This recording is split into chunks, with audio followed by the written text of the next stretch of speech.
Everyone can hear me? Yes, okay. So today we'd like to highlight advantages of a certain product that's the third generation structural silicone. I doubt there's anybody in the audience that doesn't know what structural glazing is, but if there is, just for awareness, it's glass bonding. You're bonding glass to a finished metal in a curtain wall frame.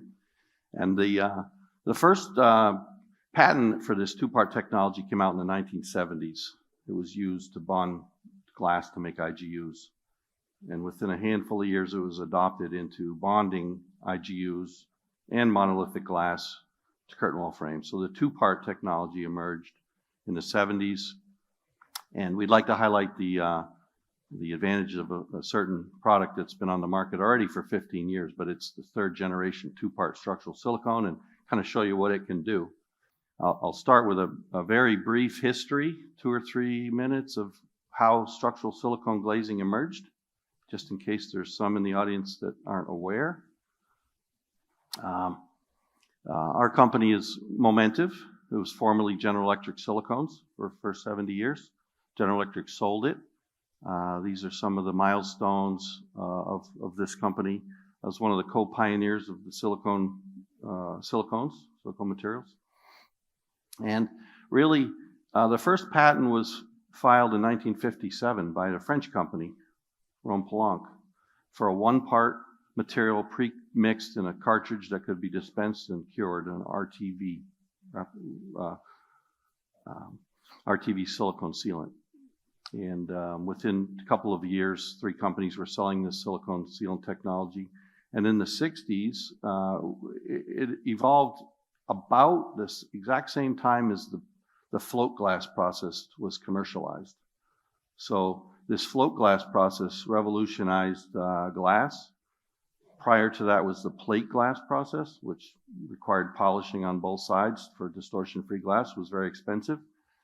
So it offered architects and designers a new opportunity to have bigger, cheaper, distortion-free glass. So silicone sealants and the float glass process emerged. And these two initial trends emerged in the 60s. This thing called butt glazing, where you had a long wall of glass with just a silicone sealant. And also the glass mullion systems emerged as those float glass suppliers were able to make larger, stiffer, stronger pieces of glass. And in the glass mullion and the butt glazing system, naturally, the silicone sealants were used. They're both founded on element number 14, silicon. So it was a natural inherent ability of silicone to bond to glass. And within a few years, it was found in laboratory testing that the silicone rubber didn't degrade with exposure to UV. So it was rapidly adopted into these kind of glass systems. And in the 70s, people started to take glass and just bond it to curtain wall frames, or finished metals, let's call them, whether it was on site or in a factory. So the trends really were, buildings like this were fairly low rise, of course. It was a new technique. Nobody had done this before. People were wondering, hey, is the silicone going to come unstuck and will glass fall off and, harm people? But by the end of the 70s, we had unitizing emerging. People were now doing it in a factory and then sending a complete frame to the building site. But some of the very initial installations were site installed. This one here is 50 years old at this point. It's in Chicago and is still there to this day. Skip past the 80s is really where the technique was globally adopted. The 70s was a cautionary decade, and then the 80s really became into global use. I don't know why I can't show you the 80s slide. Oh, there it is. This building is here in 800 Brickell. It's been there since 1979. That was the first 4-sided structurally glazed, in quotes, high rise with the use of insulating glass units. And it's survived many hurricanes. So the silicone technology, even at that point, could withstand the pressures. And in the 80s, the world trended from that original patented technology from 1957 was acetoxy silicone. It's the kind of silicone that smells like vinegar. to what's called neutral curing silicone. And there was a technical reason for that we can't get into here, but if anybody wants to discuss it later, we can. But those are the trends there on the 1980s. The 1990s continued to see global adoption, and China and Europe advanced their own international standards, whereas in the 70s and 80s, ASTM was the guiding force. So we continue to see taller towers. The 2000s, again, super talls now. You're getting into taller towers. And structural glazing at this point has kind of become the norm. It's not uncommon at all to bond glass. We see the increase in safety and bomb blast mitigated requirements. Of course, the hurricane market that evolved in the 90s. We see triple glazed IG units, more, of course, gas-filled IGs for energy reasons. And more robust silicone formulas started to emerge. So stronger, more capable silicone sealants. And the world at this point had moved predominantly in the built world to two-part silicones, where you're mixing a part A and a part B together for curing speed reasons. So most any of these tall towers are done with two-part silicone. And what I really want to show is the advancements in that two-part technology. Okay, even into the 2010s, you know, we see taller towers still, increasing design pressures and bigger glass.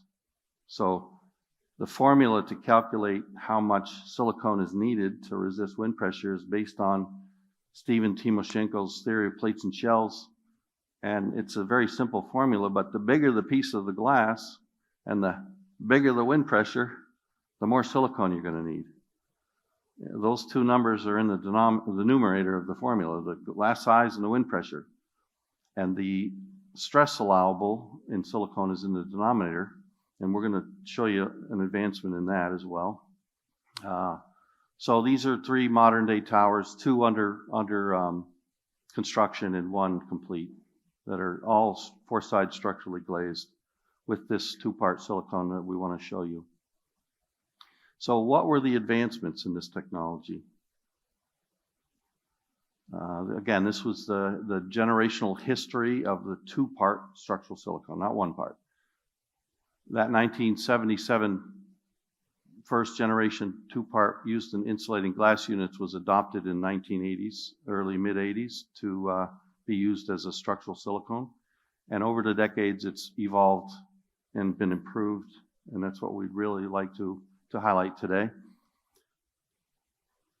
So this new two-part is significantly stronger, so it can support a higher design stress. It has significantly improved adhesion.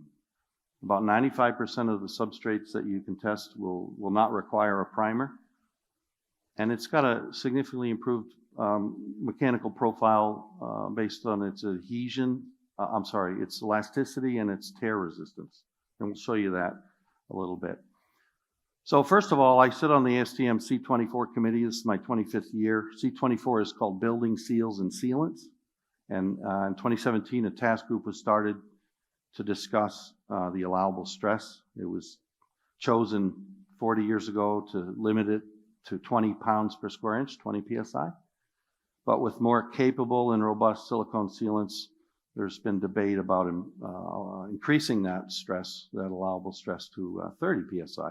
And it's now, after two ballots and some negatives that had to be overcome, it's now in the current ASTM C1401 guide, where some silicone sealants, not all structural silicones, but some, can be used for 30 higher allowable stresses, which essentially means you can use less silicone, because the allowable stress is in the denominator. So when you do the math, you get a smaller number, which isn't all that meaningful for the structural silicone, more meaningful probably for the less aluminum you can use on a very tall tower. You can conserve aluminum and weight, foundation size, anything you can extrapolate from a reduced mullion width.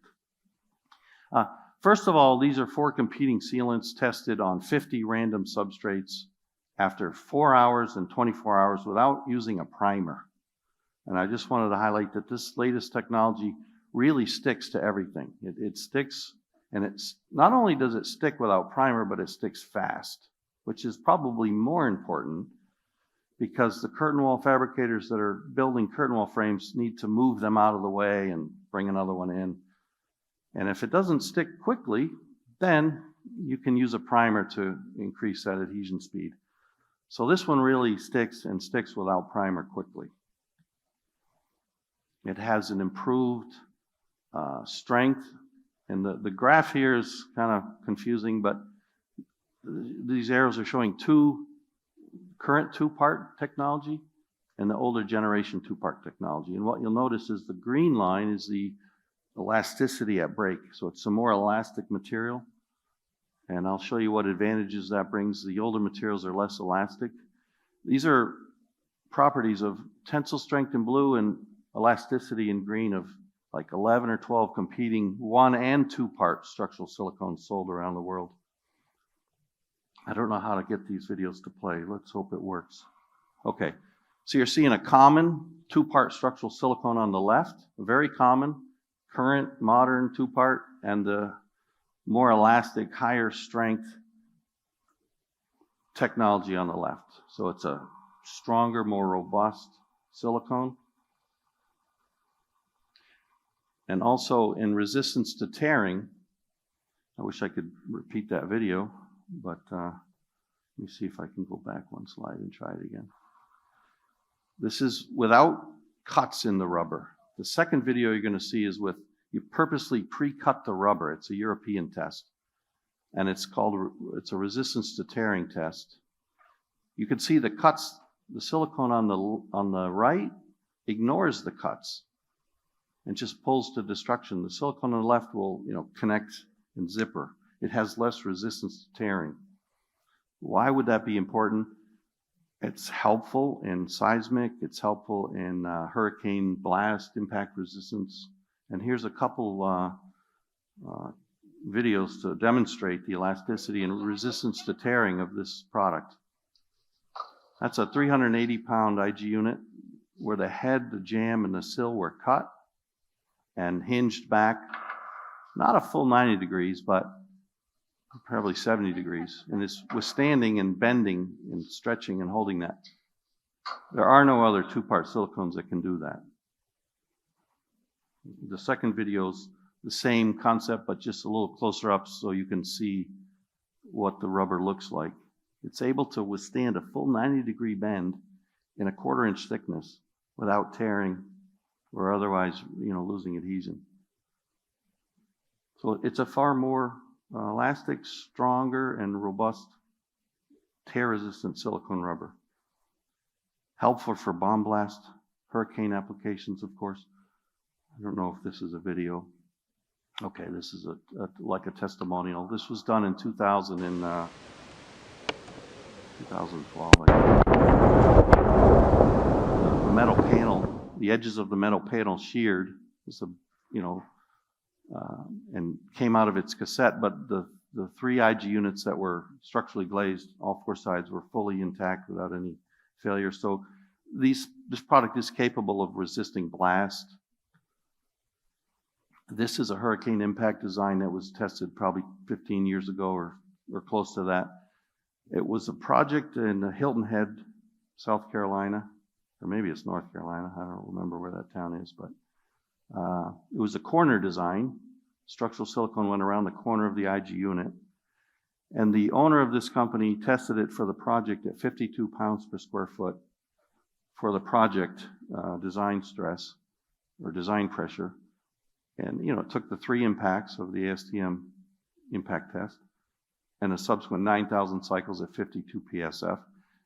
That owner then tested the same exact frames again, restruck them 3 more times, and tested it for another 9,000 cycles to 120 pounds per square foot. And he said, I'm done. I certified my system to 120. If you want to do more testing, you're welcome to. So for $900, we cycled it and impacted, tested it 9,000 more cycles at 250 pounds per square foot. So 36,000 cycles of the same impact frame on a corner bead of this 2-part silicone without failure. You could, as a very stiff IG unit, you could see the makeup over there. It's a couple inches thick, laminated glass on both lights. But we also did some pressure cycling, and I asked the test lab if they would pressure cycle 3 frames. I'm just going to show one, up to 50,000 pressure cycles, and I chose loads that would theoretically stress the silicone to 40 pounds per square inch. And they said they'll do this for us, but only 10,000 cycles per day because they didn't want to let it run unattended overnight at these higher pressures. So what you're seeing here is a Monday, a Tuesday, Wednesday, Thursday, Friday. After 30,000 cycles at 40 psi, I asked them to, on Thursday, do 10,000 cycles at 45. On Friday, 50 psi, 10,000 cycles at 50 pounds per square inch, where the design stress has traditionally been 20, now 30. 50,000 cycles, and I'll pay you, please, if you'll blow it under negative load to failure. Try to fail the structural silicone, and I'll show the video. I hope. Yeah. This is after 50,000 cycles. 5-foot square frame, 1 inch structural, 1/4 inch thick, unprimed to an anodized frame. I can lab after about 1,140 pounds per square. That's an outrageous pressure. And I asked them to not throw the frame out because I wanted to drive up to Montreal. And I cut the entire frame. I'm sorry it's not in the video, but I went around and cut the entire frame. And there's not one single lineal millimeter. It is here. It's too long to see, but I went around the entire frame and there's no failure whatsoever of any of this silicone. So I'm going to cut this short. If anybody doesn't believe me and wants to see it later, we can play it. That's it. Did I buy you some time?